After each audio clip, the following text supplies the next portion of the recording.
And so the session is being recorded now. And Linda, can you advance the slide, please? Okay.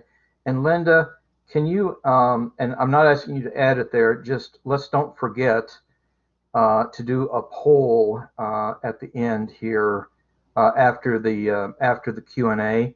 And it's just how are people doing? Okay. Great. Okay. All right, so that's good. I'm just going to go through and make some comments and things like that. And some people are, arriving and things like that, and that's fine. Linda made me aware that some people attended the GSG and said that they were ready for LSA solutions, and so I can certainly publish some of those.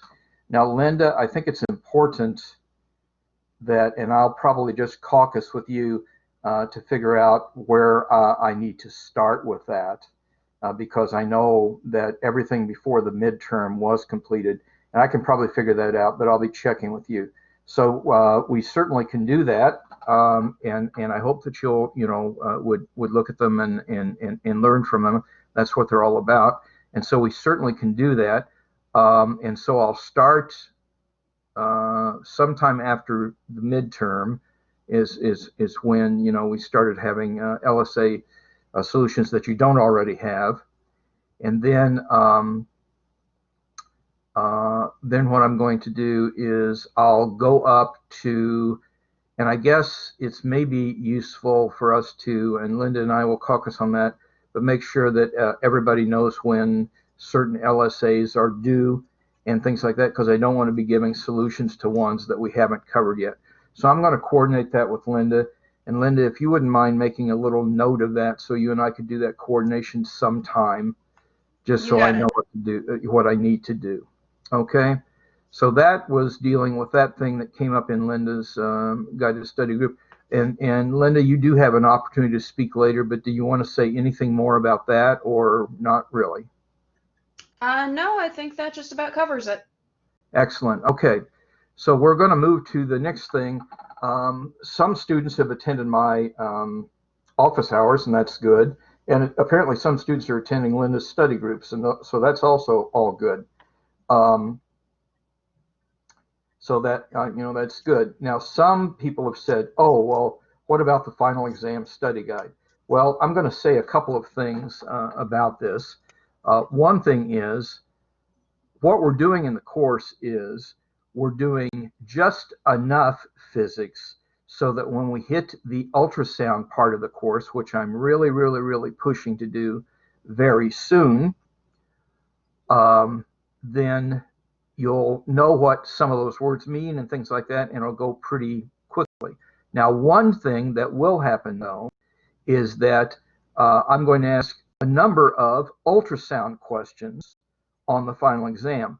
So even though you're saying I would like to have the study guide right now, you and I'm not trying to do this in a rude way, but what I'm saying is we have a lot to cover yet that is going to be there. Now, what I plan to do is I plan to create a draft of the final exam, and it will be a solid content draft, and then I will send it over to Linda, and Linda will do a couple of things with it. One thing is she'll just look at it and she'll kind of give me some feedback about I don't want to say fairness, but just how good of an exam is it. So I'll certainly get those kind of content from her. But then the other thing that she'll do is she'll ponder, okay, so what should we do about a study guide? But for example, if I gave you a study guide today for this, it would have things about the Doppler effect, and most students in this class wouldn't perhaps know what the Doppler effect is. Now you will pretty soon, but you don't know about that yet. So we are going to do this. I think it will be fair. I think it will be doable, and all kinds of things like that.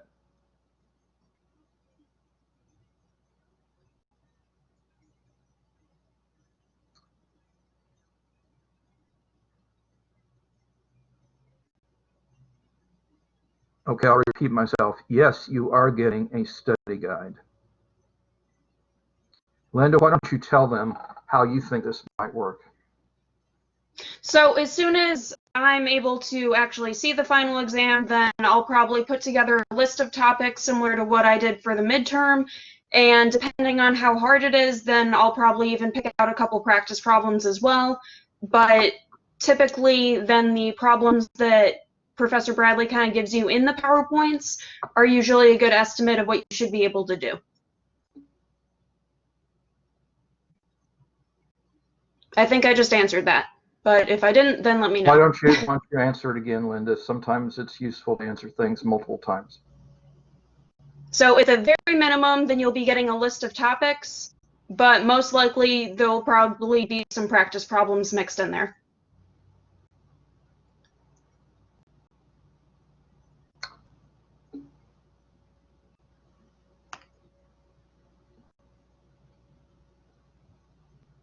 Linda, do you think it should be similar to the exam?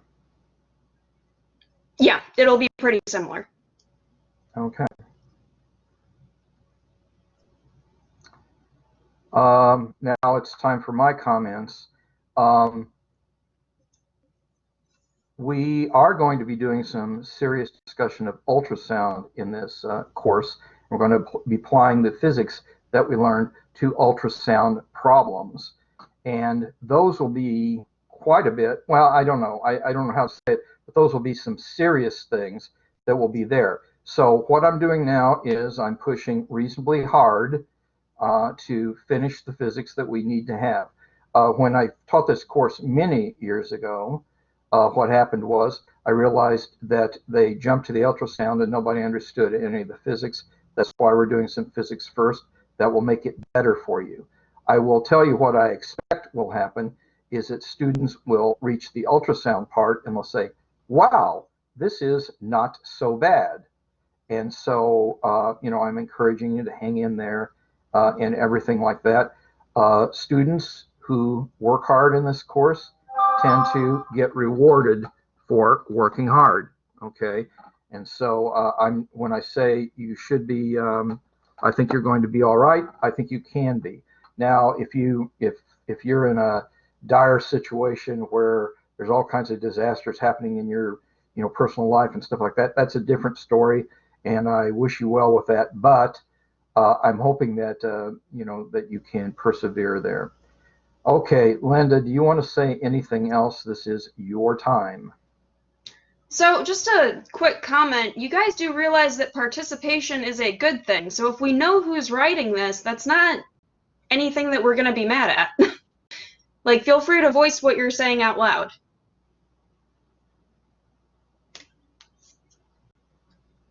Okay. All righty then. All right, this Q&A is, I'm throwing it open for the group, and I guess they can write things wherever they want, or they can speak out loud or something like that. And maybe I'll count to a beat of 10 to see if we get any questions. And if we don't, then Linda will conduct a poll at the end of this, and just how are people doing? And so she'll do that. But now I'm starting my slow count to 10. So ask questions if you have them, please.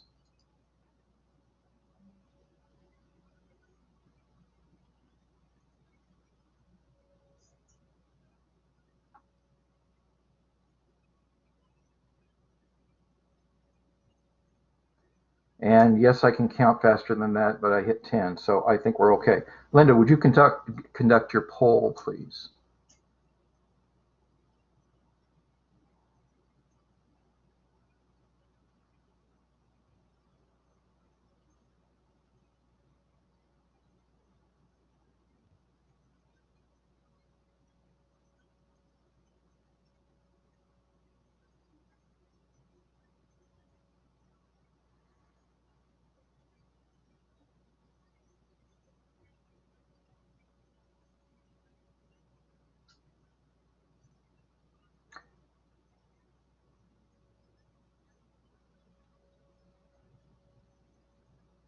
Okay, Linda, I'm probably going to just, call it right now.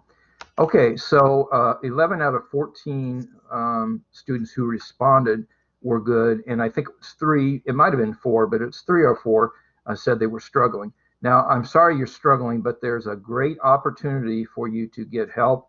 Linda's having some people go to her guided study group. That's good. I'm having some people showing up to my office hours. They're in the morning and they're in the evening. So that is good. We also have Tom Topple, who has, some things available. And so there is a lot of help available. So I just encourage you, if you're struggling, try to find a way to get the help. This is not easy. It's not supposed to be easy. But I will tell you, if you hang on until we hit the ultrasound stuff, you're going to be more interested in the problems. And I think you'll kind of say, wow, those aren't so bad. Okay. And the final exam will be a mix of ultrasound problems and, other things, because you're going to be taking an entire course in ultrasound physics later. And so you're getting, sort of pumped up for that now. Okay, Linda, let's go to oh, by the way, before we go to the next slide, last time we did a poll and students said they really, really liked working on problems just to, get a sense of how they would do. And so Linda and I then said, okay, so we'll do some of that this time. Now, I'm really not going to give you a whole bunch of multiple choice questions, but on your certification exam, there are a bunch of multiple choice questions. And Linda, let's go to the next slide. Oops, that was supposed to be about LSA 13. We'll do that. Let's go to this one. Okay, so here are 5 problems, okay? And I'm going to ask people to read and work on these 5 problems. Now, these are multiple choice, and so it might be possible for you to eliminate something. And Linda, you can see those and maybe have a good idea. Should I read those? If you want to. It's not too bad, Okay. But they may benefit. I will read those. I'm putting my spectacles on so I can read them properly. Okay, number 1 says, a horizontal force accelerates a box across a rough horizontal floor with friction present, producing an acceleration A. If the force is now tripled, but all the other conditions remain the same, the acceleration will become greater than 3A, equal to 3A, or less than 3A. These tend to be conceptual. So there's a question for you. Number 2, you slide an 800 Newton table across the kitchen floor by pushing it with a force of 100 newtons. If the table moves at a, okay, so I guess people are writing answers there. That's fine too, I guess. Okay, so if you slide an 800 Newton, no, you can do that. That's fine. I don't care. Across a floor by pushing with a force of 100 newtons. If the table moves at a constant speed, I think what I am going to ask everybody to do is everybody read these and do them. There's a picture there, and I'm thinking, Linda, I'm probably not going to read any more of these. So everybody, come up with your answers for 1, 2, 3, 4, and 5. And your answers are going to be, A's or D's or things like that. So everybody read these and work on them. And Linda, why don't you put up a poll, if you will, as to, finished or not finished. Do you know what I mean, Linda? You got it. Yeah. And finished might mean I took it as far as I can go. But, gee, if this is a certification exam, if there's no penalty for guessing, you can come up with things. So if you're finished or not finished, oh, so somebody's already finished with all 5.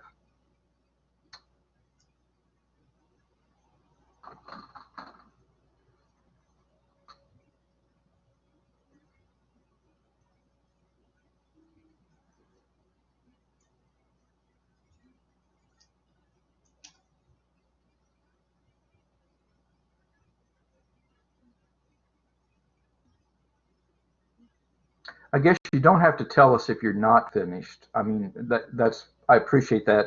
But if you just say yes, because we're going to wait until people have actually spent some time on this, okay? So you don't have to tell us if you're not finished, because we just know the others are there.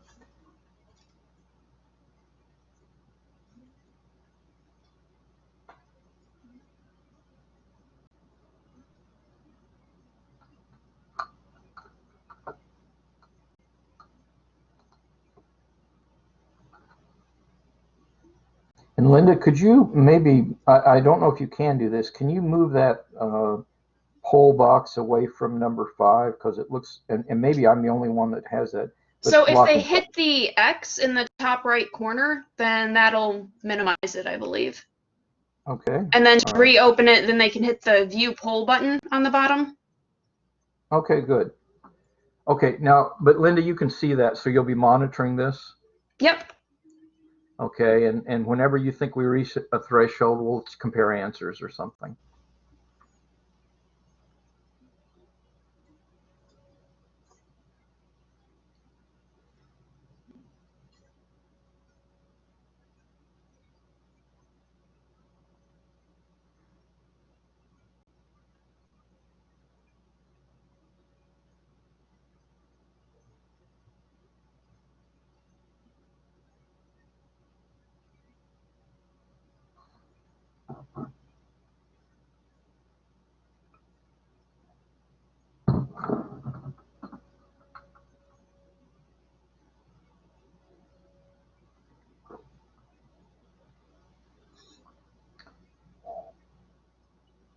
And Linda, at the conclusion of this, if you could give me a call, that would be useful. And it's a very short, sort of dialogue I need to have with you. And Sure. It's nothing wrong. It's just,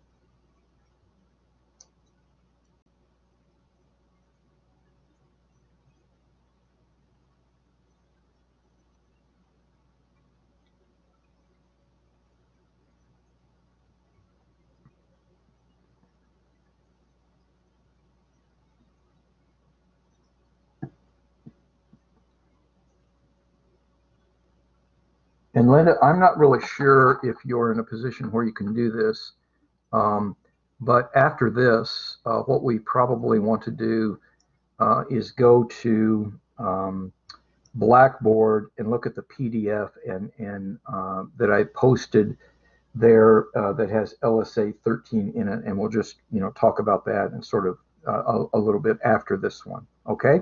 Okay. Thank you.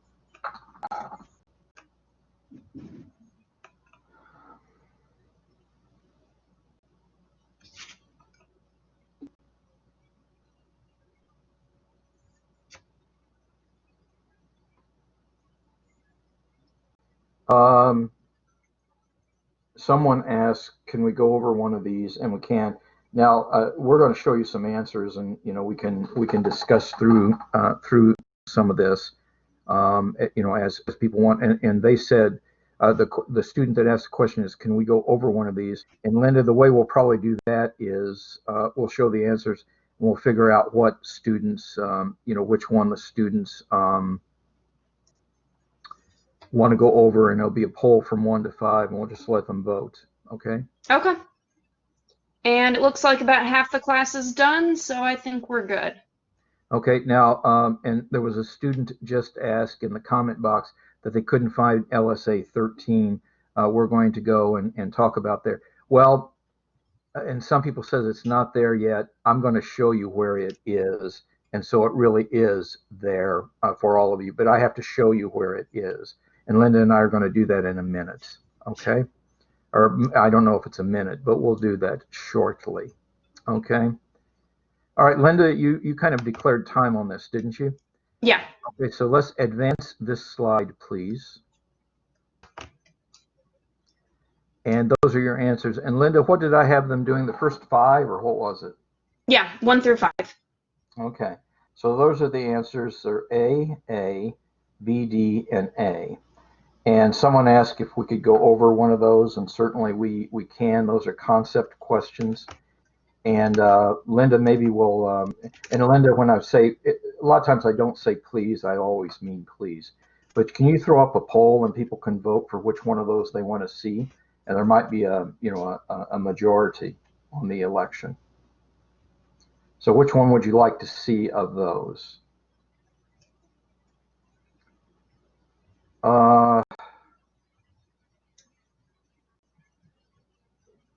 If Linda goes back a slide, I think it ruins the audio that we have there, but she certainly can go back a slide after we do this. I think that'll mess up the audio, and I don't so much care, but.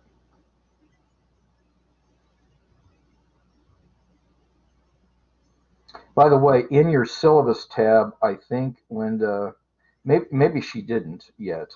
Are these available for the? Yeah, they are because I put them there, right? Yeah. So these are available, and that's right, Lily, and we're going to look at it in just a minute. So you're right. Okay, so looks like number 3 is the winner, Linda, or? Yep, I'd say so. All right, let's look at number 3 and see what's going on. Okay, so a woman wearing spiked shoes pushes 2 crates across a frictionless horizontal studio floor. Now, the reason she's wearing spiked shoes is that the floor is frictionless, and on a frictionless floor, you would actually be falling down. Okay, if she exerts a horizontal force of 36 newtons on the smaller crate, then the smaller crate exerts a force on the larger crate that is closest to, okay? And so you see she's pushing on that, that crate that's there.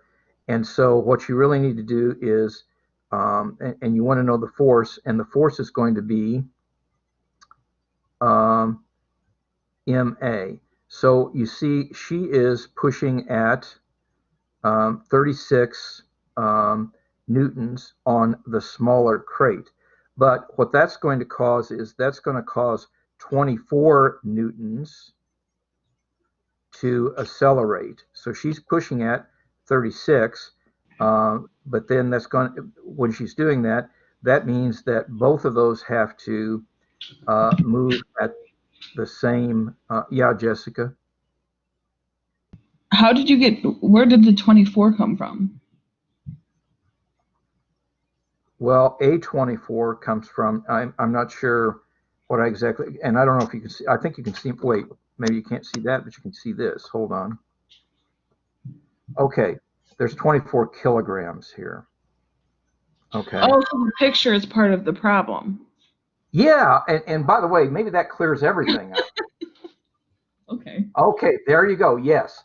And by the way, and I'm not being critical because, you know, we just did this kind of quickly, but it did say C figure, whatever that is, and this is the figure that they're pointing you at. So I think maybe we cleared that up, Linda. All right. Yeah. Okay, that's good.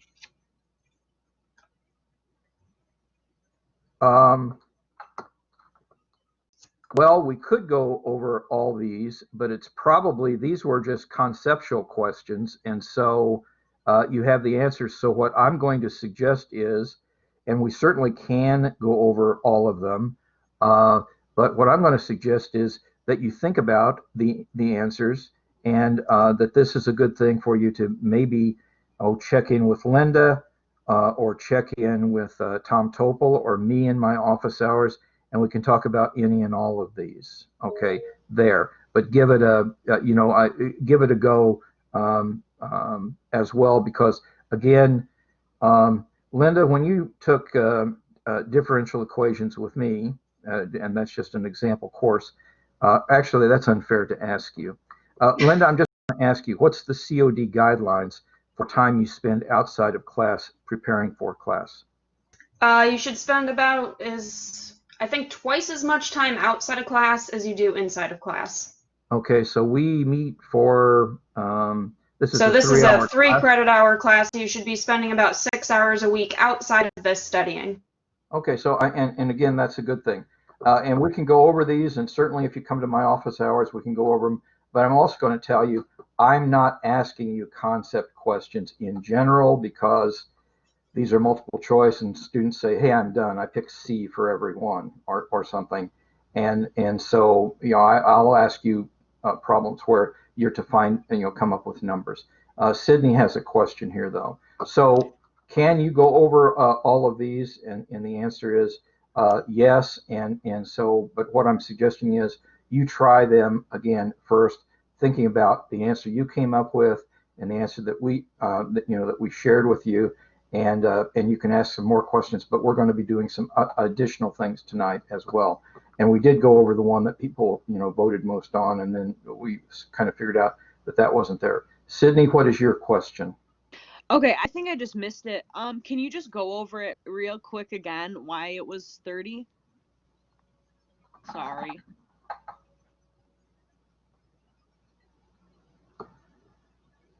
Okay, well, a woman is wearing these shoes and she's shoving this along, and she's exerting a horizontal force of 36 newtons on the smaller one. Okay, now that is, so there's 36 newtons going here, but part of that is moving, but it's going to be moving all 24 kilograms of this. Okay, and so the ratio of this is, this number is 5 times that number. Okay, so you see when she gives 36 newtons on this, what happens is she's pushing on this, but this is pushing on this. So the ratio of the total force on this is going to be 1 to 5. And 1 to 5 is, this is 5 times as big as this. So what happens is, if you got 36, 5/6 of 36 is 30. Thank you. And I think that will work for you. And again, I'm sorry if we skipped to that, because I mean, one student says, "Oh, that figure's there. Whoops." So I thought we had that, but maybe we didn't. Okay, so yes, we'll go over these things and stuff like that. But first, I'm going to suggest that you go over them, because there's nothing actually more stimulating than figuring out a problem yourself. It really is quite a high. So I don't want to deny you that opportunity. Okay, and maybe we'll do this again if people continue to like this. And Linda, maybe we'll do a poll if people really want to do this, or do other things. Okay, Linda, now you made arrangements to show students, and actually maybe I'm changing what I'm asking you to do, but can you show students where you found the LSA 13, please? I can have you show them. Okay. So if we look under the syllabus tab, which one am I going under? It's probably the very last one that says something about PD. No, it's not. It's that one. Or wait. Okay. Well, no. Let's go back. Let's look at that again, please. Okay. It's the third one up. I'm sorry, Linda. I was not there. Okay, and then Linda, you have to plow through this. This is near the end of it. This was a lecture that I posted earlier today.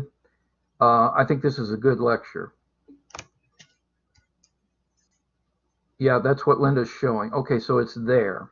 Okay, now we're officially launching this today. And Linda, one of the things that you and I need to coordinate is, who does what and things like that. But today is Thursday, yes? Yep. So why don't we have it due next Thursday? And that gives people time to, work on it, read the book and things like that. But I am going to read this for you. Okay, and this is human terminal velocity. And by the way, when I pick these problems because I think they kind of test the concepts and stuff like that.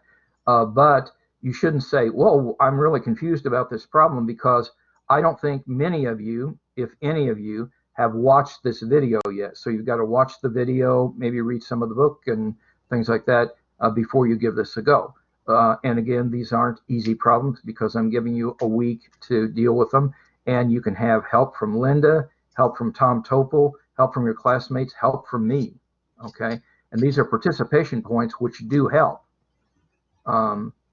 you grade-wise. And I've been generous about that so far, and I'll continue to be generous. Okay, so here we go. Human terminal velocity.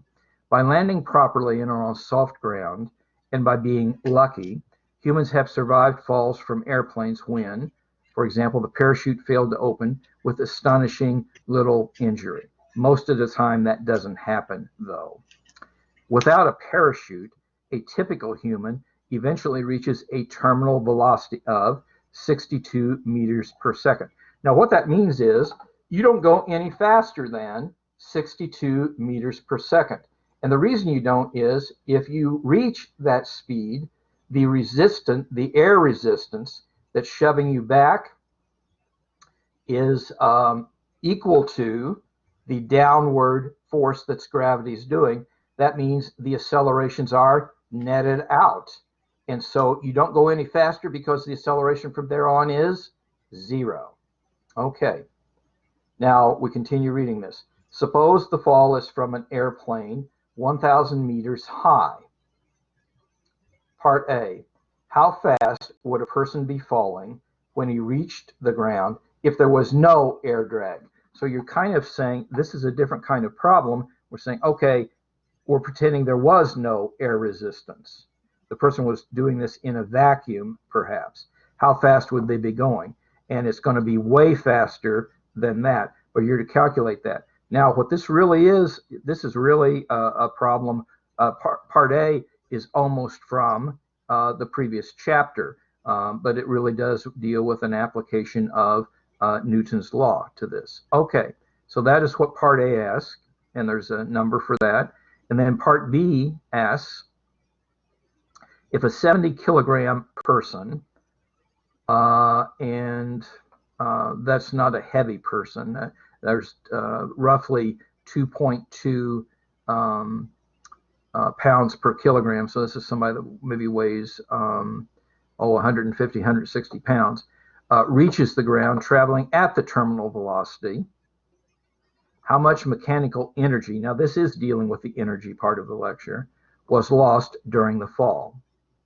And what happened to that energy?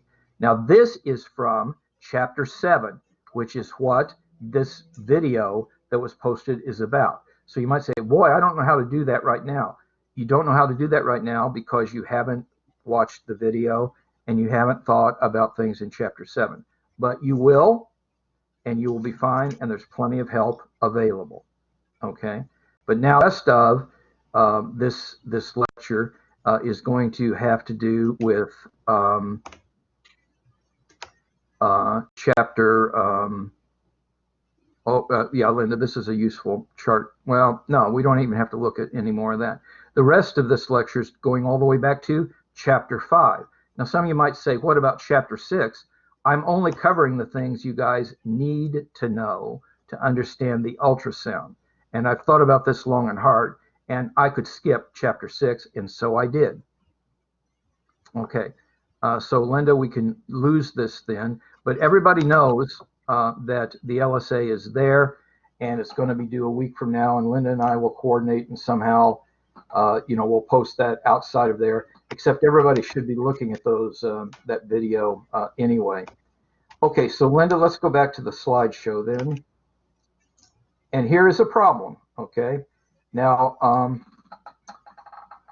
let's see.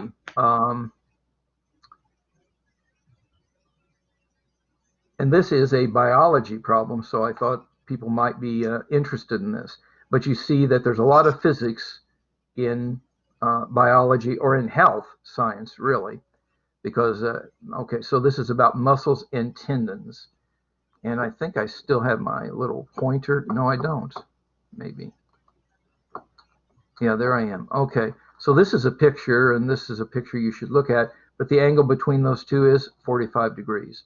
So muscles are attached to bones by means of tendons, okay? And so that's how muscles are attached to bones. The maximum force that a muscle can exert is proportional to its cross-sectional area at its widest point. So the bigger the cross-sectional area at its widest point, the more the muscle can exert. And you often have sports injuries and other kinds of injuries where people have torn tendons, and it's not a good injury to have, but you recover from it. Okay, so that means that F max, the maximum force, is directly proportional, and so it's a constant, which is called sigma here. Now that doesn't mean standard deviation here, that just means that's a constant times the cross-sectional area, where, I guess I was talking about this, where sigma is a proportionality constant. Surprisingly, sigma is about the same for muscles of all animals. And that means even if you're like a tiny dog or a big dog, it's pretty much the same. And this is the proportionality constant. So this is 3.0 times 10 to the fifth. Okay, so that's what we get there. The muscle in the back of the leg has two portions known as the medial. There's the medial one, and there's the lateral head. Assume they attach to the Achilles tendon, which is here, and the Achilles tendon is something that often there are injuries to as well, because you see you got two of them attaching to that tendon, so you can have a lot of stress there. So they assume to the Achilles tendon as shown. Now they're attaching to the Achilles tendon, and the angle between them is 45 degrees. The cross-sectional area of each of these muscles is 30, and that's square centimeters. What is the maximum tension they can produce in the Achilles tendon? Okay, so you see we've got the force is sigma, and we know what sigma is here, and we know the cross-sectional area of each of those. So you see we know the maximum force, but there's two of them, and they're at 45-degree angles. Okay, so the picture goes with them, and I'm going to pause right here. Do people have questions about what's the problem asking? And if so, please ask them now, and then we're going to look at a solution in a bit. Yes, Sydney. Would tension be considered work? Tension is force. And Force, the reason that I'm saying that is, you see, work, and Sydney, I think, has looked at those videos because she's talking about work. The video I posted today, I deal with that. But here's what we're doing, Sydney. We're basically, I've lectured on the video in chapter 7, but today we're working problems that are in chapter 5 because that's something that everybody should have been exposed to. But this is a problem about tension, and the tension is going to be a force because there is no distance here. It's just the force, the maximum force. Okay, thank you. Okay, great. Any other questions on what the problem is about? Okay, Linda, let's move and we'll look at the solution a bit. Okay. Now, for each muscle, F max is equal to sigma times A.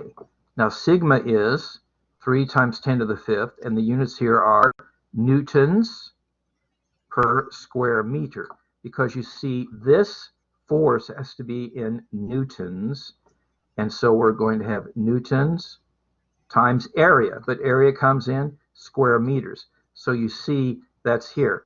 Now you might say, well, Jim, how did you know that this wasn't centimeters? Well, we knew that the SI units, which is what the problem told us we were using, the SI units are kilogram, meters, and seconds. And so this has to be newtons per square meter. Now this is the area though, and the area was in square centimeters. So we have to be very careful and mindful about that. But so to change square centimeters to square meters, what we have to do is we have to realize that a centimeter is 1/100 of a meter, and that means that centimeters squared is 3 times 10 to the minus 3 meters squared. And sometimes I will ask dimensional analysis questions like that just out there by themselves. And I would be very surprised if I didn't ask that. So I might even ask you, gee, on a final exam perhaps, 30 square centimeters is how many square meters? So you should be able to do this conversion and come up with that number. Okay, now, and this is all just the setup, this is the discussion, but see, there's the equation we're using. Here's the things happen, and we're making the units match here. Because you see, we have to have the units match so that they will cancel out. Okay, now we'll use coordinates where plus y is along the Achilles tendon. So you see, this is along the Achilles tendon, is right there. Okay, so the maximum force exerted by each muscle makes an angle of 22.5 with the y-axis. Now you have to look at this picture to see that, but you see from this side to this side was 45, and they attach directly here and with symmetry. And so what happens is half of 45 is 22.5. Okay, so I hope you're feeling good about this picture that's emerging. Okay, now what we're going to do is we're going to say, well, the summation of the forces have to equal 0, the summation of the forces in the y direction. And so the tension, and here's the tension, and this comes back to Sydney, I'm not picking on you, but I think you asked a question about that. That's the tension on the tendon, because the tendon's down here. But these two guys are pulling it up this way. And so the tension on the tendon is equal to 2 times the maximum of the force maximum times the cosine of 22. Because you see, there is a triangle here. And Linda, can I write on this? I can, right? Yeah. So I'm going to make it a little bigger. And I don't know if I got the pencil or not, but I hope I do. Okay, so if I got the pencil, you see, here's what's happening. So you've got one of these things is going out this way, and it's going to have a F max on it. Did I do that? I'm not sure. I'll delete it though. Okay. Thank you, Linda. Okay, so this is F max. So what's pushing up? Well, you see this angle here is 22.5 degrees. So that's going to be F max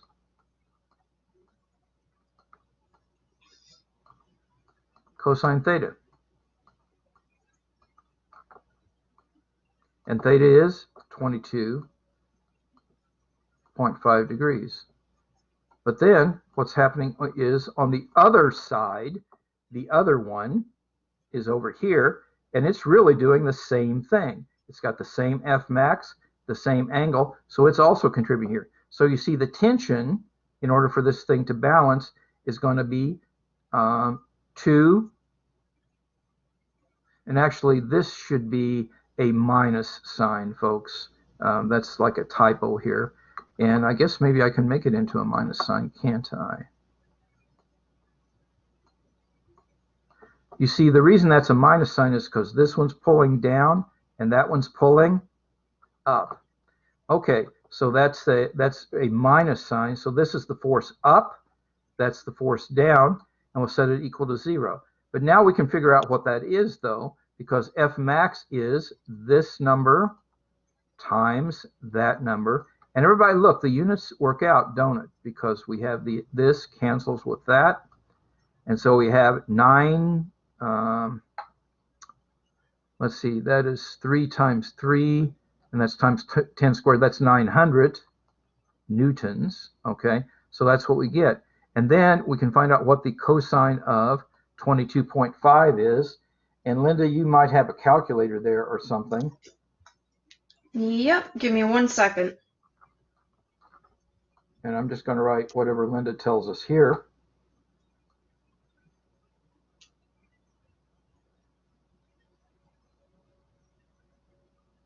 All right, I'm getting 0.92. Okay, so I'm writing 0.92. So what you're going to do is you're going to take 2 times 900 newtons times 0.92, and they're using significance digits. Paula, I will answer that question in just a moment. That's a good question. And so that's what we get with significant digits. And that's written in scientific notation. So 1.7 times 10 to the 3 newtons. Now, the reason I'm going to, a question was asked, and I'm going to ask if there's any other questions in just a moment. The question was asked, why were there 2? And now, Linda, if we go back, do we lose this? Yes. Okay, so let me not do that. But here's what's happening. If we were to go back, we have the Achilles tendon down here. Okay, and that's the tension, and that's the thing we have there. But we got 2 guys pulling up. That one and that one. Now, but each of those, they're equal because that's what the problem told us. They're equal in the maximum amount they can pull up. So you see there's a component of this one that's going up, and there's another one that's going this way. So you see this component of this one is that one. And over here, I also have a component of the right one that's also going up. So there you see that, oh, there's 2 of them, and that's where this 2 came from. Paula, did I answer your question? Okay, great. So that is good. All right. So we have that going on, and it looks like Sydney might have another question on this problem. Go ahead, Sydney.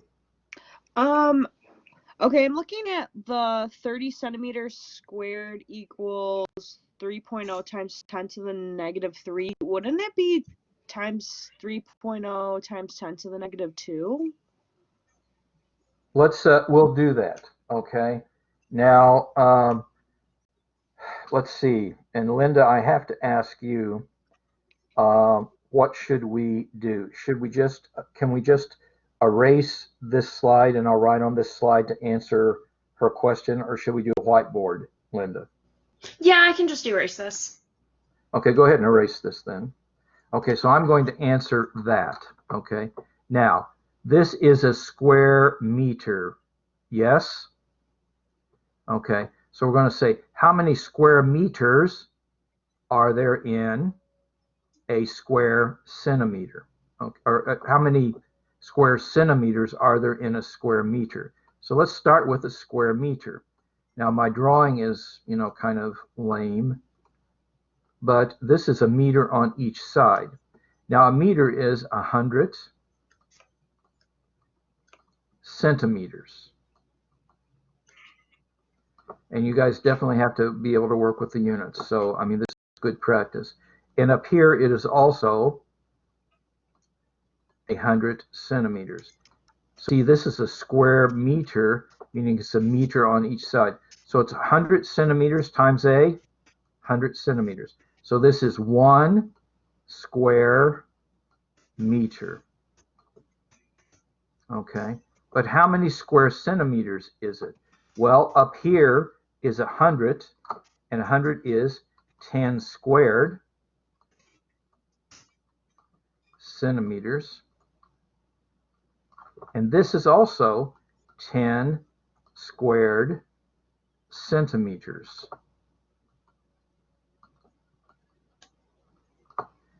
Okay, so, so Now, if I take this one, this length, times this width, or this length times that width, whatever, I get that 1 square meter is equal to 10 squared times 10 squared is 10 to the 4th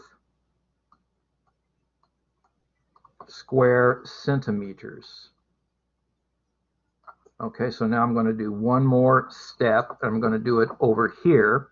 So if we have 30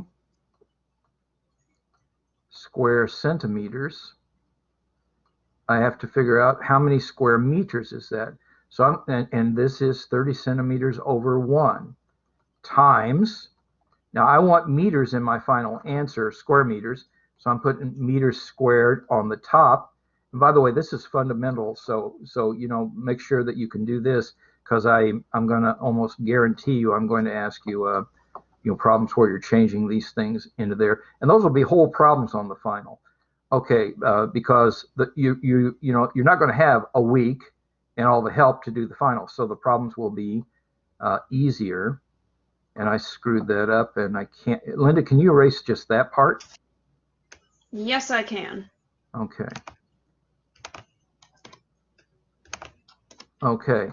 Now, what I learned over here then is that a square meter is 10 to the 4th.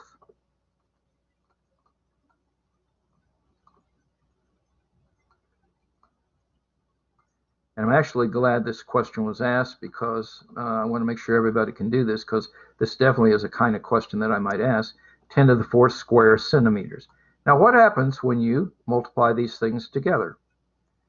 Well, this square centimeter cancels with that square centimeter, and so I have square meters. But this then is 30 times, now what I have here is 10 to the 4th, but that's in the denominator, so that is 10 to the minus 4. Now, I would not count it wrong if you wrote it this way. And if you did that calculation that way, you still would be okay, and you should get a right answer, because I'm not being picky about that. But if you wanted to write this in scientific notation, what you would do is, I want this to be 3.0. Now, what that means is, Sydney, the only reason I'm talking to you is because you asked this question, so I mean, don't worry about that. I'm not picking on you. But if I divide this one by 10, I multiply this one by 10, because I got to keep the number the same. So this is going to be 10 to the minus 3 square meters, and which is what we ended up with up here. Now, I am going to invite Linda, if she thinks she can improve on that discussion, or if she has a different way of saying it that would be useful. You know, you can weigh in or not. It's up to you, Linda. No, I think that just about covers it. Okay. All right. So, Sydney, and the only reason I'm asking you is because you asked the question. Are you good with this? Yes, thank you. I appreciate it. Okay, that's excellent. Okay, anything else on this problem? Okay, Linda, let's move on and let's do another problem.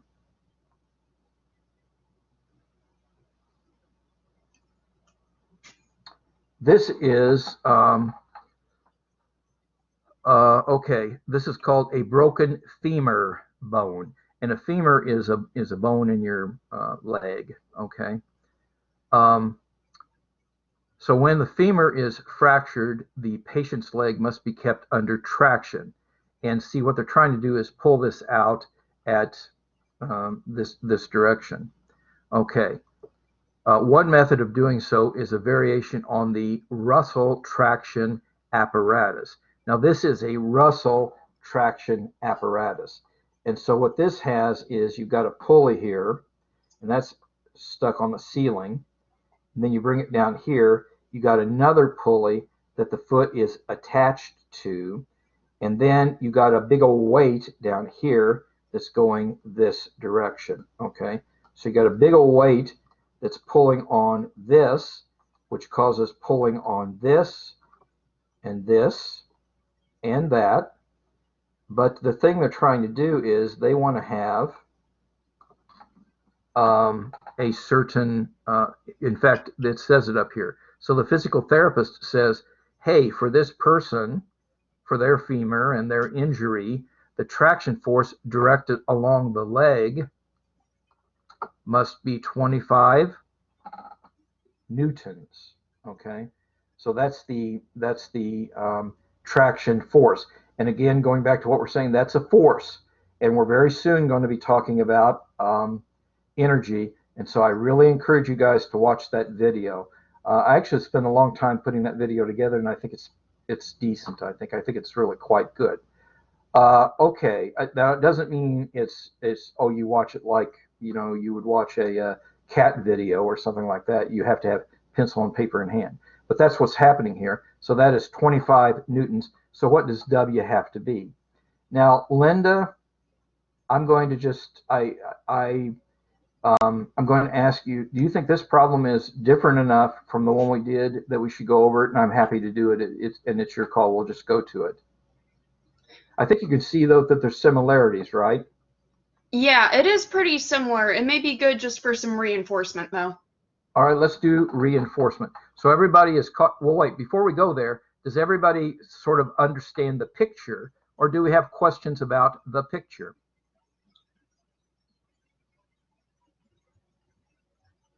Okay, that's good. So Sydney has a question. I just have Sydney. a random question. I don't know if you know the answer. Do you know why they have to do that with someone with a fractured femur? Do you have to do that? No, I don't think so. But one method of doing so is this thing. You do other things. I do know that for certain types of injuries, the best way to do it is to set up a traction apparatus. And this is an example of one of those. And this is simpler than some of them. Some of them are really quite complicated. I will tell you that I do know some people. I've never actually had to do this myself, but I do know people who have had knees replaced. And one of the things that you don't want to do with, if you've had your knee replaced, you don't want to just let it sit there. You want to be working it. So they set up a mechanical device that, so the person's got their knees been replaced here, and they have a mechanical device that's taking their knee down here and moving it up, and then they're moving it down, and then they're moving it up and moving it down, because that helps it heal. It helps with the soreness and everything else. So I hope I understood your question.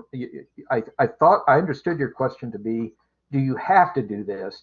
And the answer is no, but it's one method to do that. But that's what this problem is about. Okay, I was just curious. Thank you. Yeah. Okay. There we go. Linda, let's look at a solution to this. And I think people are going to say, oh yeah, it kind of looks a bit like that. Okay. Now, one thing that's useful for you folks to realize is they're choosing a coordinate system because this is at an angle, but they're saying, well, I'm going to draw my XY plane this way. So it's X going up and it's Y going up and down. And this Y is perpendicular to this X, but that's what's happening. Now this is the, okay, let's just read it instead of me talking so much. But that's kind of what's going on here. So use the coordinates where the plus X is along the dashed line in a figure. Okay, so this is the plus X is going this way. And I guess maybe it was dotted in the other drawing. I don't think we need to go back and look at that, but it's going up like this. That's the plus X direction. So this is what we call the free body diagram. So the place where we're connecting to the guy's foot is down here. Okay. Now the tension in the cable is the same all along the cable, because you see you've got W going down. So that means this tension is W. And this tension is W as well. And it's W going up into the ceiling because all those things are connected with pulleys. So everything is there. Now, the last thing that is talked about here is the tension forces have been replaced by their X and Y coordinates because that's how Linda and I taught you how to do vectors. So you see you got one tension guy going up here, but that means you're going to have an Fy going up here. You're going to have an Fx here for this guy. And over here, for the other guy, you're going to have an Fx going along here, but his Fy is going to go down. Okay? And this is an equilibrium because you want the guy's leg stationary in equilibrium. That means that all of these forces added together are equal to 0 because that's what it means for something to be in equilibrium. So, and by the way, you're trying to figure out what W is. So we're going to say, well, okay, we don't want the guy's foot going up and down here. So the only equilibrium then is we've got to be concerned about the X, the sum of the X's directions have to be 0. Okay, now again, and Paula, and I'm not picking on you, but you asked a question about the 2. There's the 2 again. And the reason there's a 2 is because there's this part of it and there's that part of it, and they're both the same. So that's 2, and the tension times the cosine of 35 degrees. In a moment, Linda will probably tell us what the cosine of 35 degrees is. 0.82. Okay. Linda is on top of things. That's great. That is 0.82. And so there's the 2. T is what we're going to be solving for. And then this is going to be minus, and this is Ft. It's going this way. Okay. So the tension that's going this way, or excuse me, the tension going that way, this is equal to 0. So I solved this for T. And Linda told us what the cosine was, so we have that. So T, this is just algebra doing this. T is equal to the force of tension divided by 2 cosine 35. Now you should, as you're reviewing your notes and things like that, you should, check that. And then this 25 came from the physical therapist, who is back on that other statement of the problem. But the physical therapist said the tension on this to do the therapy right has to be 25 newtons. So we're doing 25 newtons divided by this. Our answer is going to be 15 newtons, and that means W has to be 15 newtons. Okay, I'm going to pause and see if there's questions on this page that we need to talk about.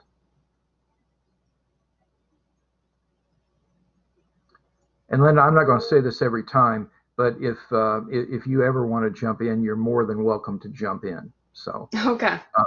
And I mean, certainly Linda is not bashful about correcting me either. So if I make mistakes, she'll be right on that. But also sometimes she says, hey, a better way to explain it is this. Okay, Sydney, what is your question now? So 2 cosine 35 was 0.82.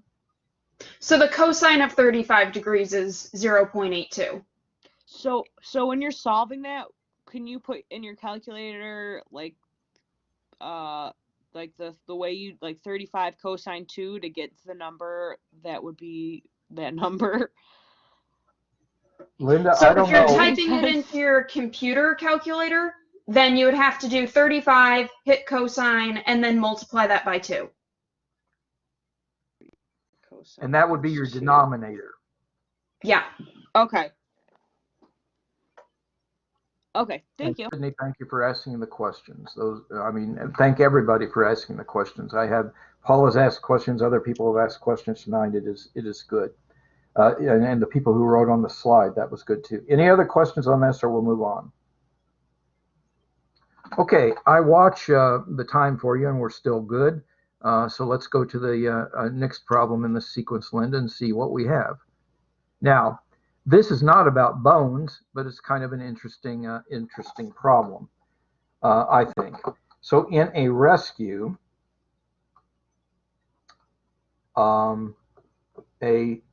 this policeman, and that's the mass of the policeman, is suspended by 2 cables, and shown in the figure. And you always want to, be mindful, and this is kind of going back to the discussion we had before, but sometimes they'll refer to a figure, and so if there's a figure there, it's useful.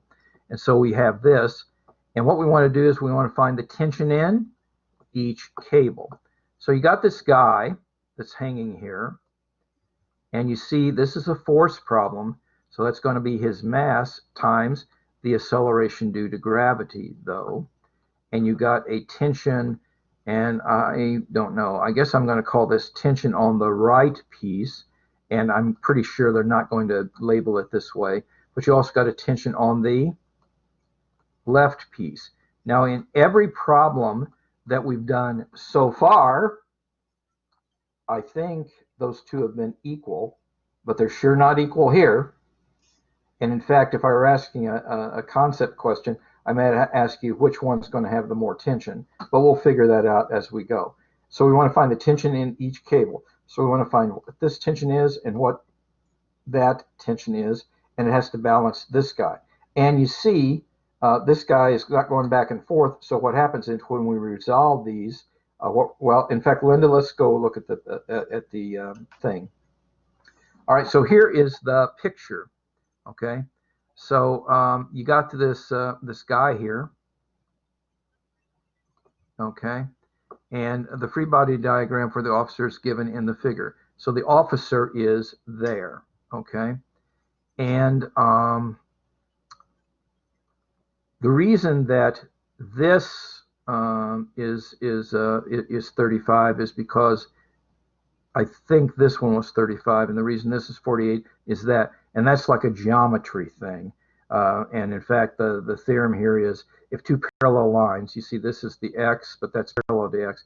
If parallel lines are cut in transversal, alternate interior angles are equal. So this has to be 35, and that has to be 35.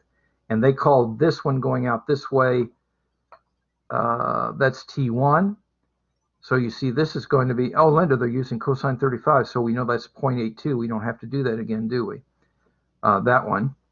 Okay, but that's, so you see they're resolving that. So we got one of them that's going this way, and we got the other one that's going this way. Now those two things have to be equal because the guy's not sliding back and forth, and going down here is the weight of the guy, and that has to be balanced by the 2 upward things. Now one of them comes from this side and one of them comes from the other side. So one of them is T1 sine of 35 and the other one is T2 sine of 48. So you see we've got a whole bunch of things going on here. I think I'm glad we talked about this one. Okay, now so we've got to have 2 conditions of equilibrium because we don't want this policeman being thrown about. And so what happens is we've got to have equilibrium in the x, let's see, that's the x direction, and we have to have equilibrium in the y direction. Okay, so we're going to set the forces together. So here we're going to look at these forces. Now these are going this way and this way, so we set those equal to. So T2 times the cosine of 48 minus this one have to equal 0. And you could say, oh, I'm adding that as a negative.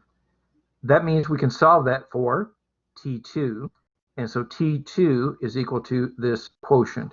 And Linda, can you tell people, we already know that the cosine of 35 is 0.82 from the last one. Can you tell us what the cosine of 48 might be? I can one-up you and give you what that whole quotient is, which is 1.22. Okay, so Linda, one-upped me, and that's good for her. Okay, so we have... The cosine of 48 is about 0.67. I was happy with what you did. It was fine. I think you said this is 1.22. 1.22. Thank you, Linda. And that is times T1. Okay, but then we have in the y direction, they also have to balance. That means that these two have to add to the weight. You see the weight's going down, but both of these two are going up. So we have two equations and two unknowns. We have this one, and we have this one. Now that's two equations and two unknowns. We solve them by substitution, and I would encourage you to practice that because that's one of the algebra skills that we have. So we end up with these as our answers. Okay, now I realize that we didn't, and I also am mindful of the time. We have a couple minutes left, so I'm going to pause and say, do we have questions on this problem? And again, a wonderful thing for you to do when you're studying is go back and say, gee, I really want to do this problem. And so, work through it yourself. That's one of the things when Linda was saying, you spend 6 hours outside of class. One of the things that you do is watch the videos. Another thing you do is review your notes. And again, we're going to be posting the video of this. And so that means that you can, study this video, and you can study the other video, and you can try to do some of these things yourself. And then you can also start working on the whatever it is, LSA 13, I think. Okay, and we're in the 12th week, I think, Linda. Yes, this week. I believe so. Okay, that's good. And I'm working very hard because I'm really excited about talking more about ultrasound. And I think you students will be excited when we get there. Any other questions on this problem?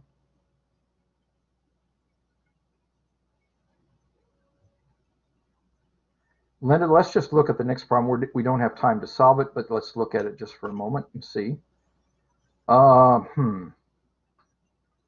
There's a lot of words here. And one thing that's different about this problem, one of the reasons I picked it, I guess, was it starts talking about Hooke's law. And you will remember that Hooke's law says that the force is equal to a constant, which is the spring constant, times, I'm going to call it the change in X. You could say the change in L, but the length of the spring. So that's what this problem is. And I would encourage you to give that a look also. Linda, it is 7:15. Can you, so I wish everybody well. Study hard. You're getting it done. Okay, everybody is okay. And so Linda, if you can turn this off and then maybe give me a call before my office hours, and we'll just talk about a couple of things. Okay? You got it. Okay. Good night, everybody.